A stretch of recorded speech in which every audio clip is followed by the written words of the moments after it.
Thanks so much. Mr. Needler, unlike a lot of progressive antitrust reformers. You're really doing this when I'm leaving? Well, No, continue on, I'll get a report. I'll take notes for you. I still believe that that scale and efficiency can be a good thing insofar as they deliver lower prices to consumers, and sometimes they can have that effect. That said, if those lower prices that can result from that scale and efficiency end up just being transferred to someone else because of the increased buying power that the transaction creates, you can end up just still creating significant competition concerns as a result of that, with those costs shifting somewhere else. I missed the waterbed discussion. I assume that's what you were talking about with the waterbed effect. Is that right? You just described it. Oh, excellent, excellent. So if I understand it correctly, then this idea is that in some of these transactions, you're just shifting it, and the merged entity that's much bigger has a whole lot more scale and consequently can command bigger discounts and lower prices for what it buys from suppliers. But then other people, other competitors that don't benefit from that increased buying power due to scale, the customers of that competitor end up paying higher prices. Now, this becomes especially concerning when you look at the distribution of grocery stores. My own anecdotal evidence on this, which seems to be consistent with what I've looked at empirically, what little I've looked at, is that large grocery store chains tend to be far more prevalent in densely populated areas of the United States than they are in more rural places. My dad grew up in a tiny town called St. John's, Arizona. His parents had a grocery store. They were in the business and almost until their deaths in their 80s in this tiny town. It's not the kind of place where you expect to see a Walmart, where back in the day you would have seen a Safeway, or today, an Albertsons or a Kroger. That's where you tend to see the more independent stores. And so with a transaction like this, could one argue that the net effect of this could be, among other things, higher prices for the customers of the more rural stores and other independents relative to prices paid in more heavily populated areas? Yes, that's the exact argument that I'm making, and that's what we're trying to say. There is a law in the books that would just say, hey, look, if your parents would have been able to buy from a wholesaler who's buying in similar quantities, in truckload quantities, they should be entitled to that opportunity to fight and compete with that same cost. Obviously, cost has a lot of factors to it, and it's not just list price on the box of Cheerios. It's the promotions, the frequency in which those promotions or discounts have been given by the manufacturer. It's marketing money that is kind of below the line. They talk about it as alt revenue, but it's ultimately CPGs paying for the access to sell more products in their stores, which is ultimately a net reduction in cost of goods, further exacerbating this waterbed effect as we keep talking about. So there is that potential. I'm not suggesting that these folks were going to do this on purpose. It just happens, and they're probably reacting to the one player or two players who are already doing it, or three players. I mean, obviously, Walmart has this power. There's already an elephant on the waterbed. They're just trying to hop on each other's back to move the water a little more in their favor.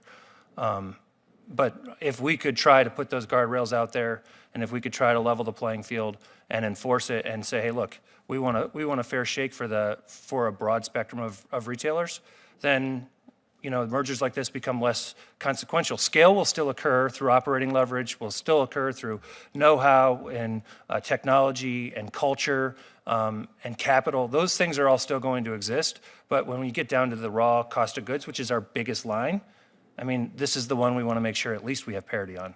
Right. Is there a way to mitigate against the waterbed effect in a transaction like this one? Because you've acknowledged that there can be economies of scale. It's less about this transaction, sir. It's more about just overall oversight on a rule that's on your books. So either two ways to do it. You can dust off the rule and say, does this rule that's quite old apply to today's standards, and should it? And then do we need to rearm it with the proper tools to be enforceable? Or two, provide more resources to the FTC to try to look into this allegation that I make. And, it's not a secret that these rural communities are losing their fresh food conventional grocery stores. It's been discussed quite a bit today. The dollar stores have similar products to us, but not the same. So I sell 100 ounces of Tide, they sell 75. Well, I can't buy the 75. I'm using this as an example. Well, the consumer sees a lower price. I say, well, fine, well, let me have the 75. They might be paying more per ounce on that 75 than I'm selling my 100. But at the end of the day, I would like the ability to get that same product or the club pack product. There are things that are happening that just doesn't seem like the odds are stacked in favor of the little guy. Okay, thank you. Mr. McMullen, let's get back to you. Even if the spun-off company is competently run, it'll be a tiny entity compared to the other players in the market. Kroger and Albertsons have said that their merger is necessary in order to better compete with Walmart. Is that right? Yes. And if Kroger and Albertsons, which each have over 2,000 stores currently, if they can't compete with Walmart, then how would the spun-off company survive with only a few hundred stores dispersed throughout the country? Thank you for the question, Senator. I think part of it gets back to what Mr. Needler said in terms of really connecting with the local community, and it's a combination of price, service, and freshness. There's several competitors that would be actually smaller than what Spinco would be when you look at Weiss Markets, Ingalls, companies like that across the country. And I know personally when I do store visits, I will go into smaller chains just as often as I go into bigger chains because I find the smaller chains are incredibly innovative with new ideas, new products. And even if you look at the National Grocers Association, one of the comments they made over the last 10 years, the market share for that industry has for the national grocers have increased from 25% to 33%. The market share for small regional players. You're talking about an entity like Associated Food Stores yes, in Utah. Yes. Okay. Yeah. And you're a great company. Yes. Toured their warehouse. Yeah. Incredible company, incredible competitor. They have some amazing local chains, as you know, that offer incredibly fresh product. And what we look at is the customer really doesn't look at the size of the company; they look at the experience. And those companies are able to leverage, suppliers, and your example of Associated Grocers and Affiliated and Wakefern and others, to get the same economic leverage from a cost standpoint that we would have as well. Okay. But if those other smaller players are going to be fine, doesn't that undercut the justification for the merger, for your merger? Yeah, if you look in terms of the way we look at consumer product goods companies, we really look at everything as a partnership and how do we work together to reduce or combine costs. And then when you look at those efficiencies, passing those on to our customers, passing along to our associates and wages and things. So for the model in which we've operated, we have found that works very successful, and I love the questions around how do we know going forward. And the only way I know how to answer is to actually give real examples of what we've actually done in the past. Okay, Dr. Sweeting, I'm concerned that continued consolidation in the grocery industry could increase the likelihood of coordinated pricing behavior. Because after all, the more consolidation there is, the easier it is to have some type of coordinated pricing behavior, regardless of the level of formality, discernibility, or discoverability attached to it. Do you see this as a possibility, and how do you think enforcers can assess that concern? Thank you, Senator. So you're absolutely right. When economists think about mergers, they typically think about two types of effects. So unilateral effects, where there's no coordination, but then the possibility that on top of unilateral incentives to raise prices, there could also be these things that result from some type of, from the firms understanding their mutual independence of their actions that could lead to some kind of coordination on, price choices or some kind of innovation choice. So obviously within groceries, I mentioned the UK CMA report where they looked at a number of questions, including coordinated effects. So obviously, once again, it's a very fact-specific investigation to understand how these choices are made. What the view they took that was within kind of local in-store groceries, there wasn't much evidence either of pre-merger coordination or that the merger was likely to increase the degree of coordination, which obviously is kind of the key question the FTC will be addressing. As I mentioned, within the online channel, the kind of delivered grocery channel, they actually viewed the possibility of coordinated effects after the merger as being significantly greater, partly because you have these fees for delivery, delivery or for delivery passes or how many, how big the time slot you have to sign up for could be, where they actually thought there was a greater degree of potential for coordination after the merger, even if there wasn't coordination before the proposed transaction. That makes sense.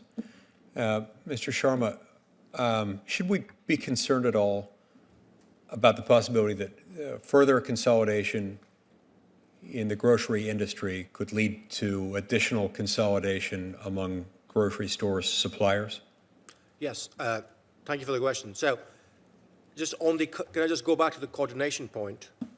And it links to your answer there, because we've heard from Mr. Needler how the biggest players like Walmart can impose these terms and conditions which are favorable to themselves but not to suppliers. And the two companies, when they merge, will be more like Walmart. So it'll be more easier for them to impose similar conditions as well. Whereas today, they're two separate companies. Walmart is a completely different size, so it can impose these conditions.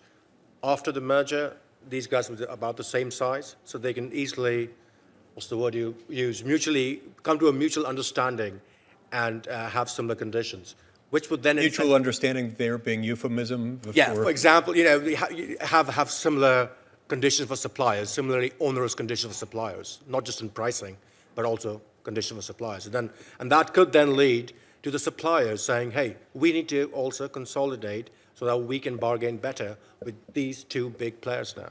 Earlier we had more choices, now we don't. So yes, to answer your question, yes. To what extent does that additional consolidation produce efficiencies that can contribute favorably to consumer welfare? So the important point here is, will that be passed on to consumers, right? So you can have efficiencies, you can have cost savings due to consolidation. But then if there isn't the competitive pressure in the market, then those cost savings go to your bottom line. Your prices won't come down. I mean, these companies are profit-maximizing companies. They'll keep that money. So they might benefit, but I'm not sure consumers will. Right. Now, when grocery stores combine, we usually talk about local markets and about consumer prices, but the merger would also combine two large retail media networks. And, of course, for those who aren't familiar with what that means, the retail media network is I think it's safe to describe it as the retail advertising arm of a retail store. Is that right? So, for example, grocery stores use their customer loyalty programs to collect data on customers, on their consumers, on what they buy, when they buy it, and what quantities they buy it, where they live, how much they spend, how they pay, and how those factors change over time. And sometimes they combine that data that they collect with additional data that's available for purchase through data brokers on an open market. They then use that data to market, to sell things to their own customers through promotions, through advertisements, and pricing decisions. Being two of the largest grocery store chains in the country, Kroger and Albertsons, when combined, would likely form one of the very largest grocery retail media networks. Now, maybe I should direct this to you, Mr. McMullen. Should consumers be worried about encroachments on their privacy, and should advertisers be worried about higher prices? Thank you, Senator, for the question. And when you look at retail media, our biggest competitor in that space is Google, Facebook, and Walmart and Amazon. We use that, we personalize the experience, so we're actually looking at what we are using and believing the customer would have an interest in and showing the customer that type of item. The CPG would never know that customer on an individual basis. It would only be through directly from Kroger in terms of what that person sees. We would never, ever share that individual person outside of the Kroger network. Mr. Sharma, what's your response to the same question? So let me just start off by saying that I think consumers and citizens are increasingly concerned about the data collection that goes on, not just by these companies, but also the Googles and Facebooks. But I think that's a separate question, and we probably need to make a plug here for data privacy, a federal data privacy act to resolve that issue. I think what's pertinent here is that what are the companies able to do today, and what are the benefits they might get if they combine? So they already have data on 60 million households, Kroger does. They use that to personalize, to give these personalized offers, give them coupons. They'll get data on another 25 million households. Plus, as you mentioned, they can already buy data from data brokers. So there are no efficiencies and no benefits of combining when you look at data, in my view. Thank you. Thank you for filibustering until I return, Senator Lee. That was not a filibuster. I could right. go on for another half hour. Oh, I have a feeling.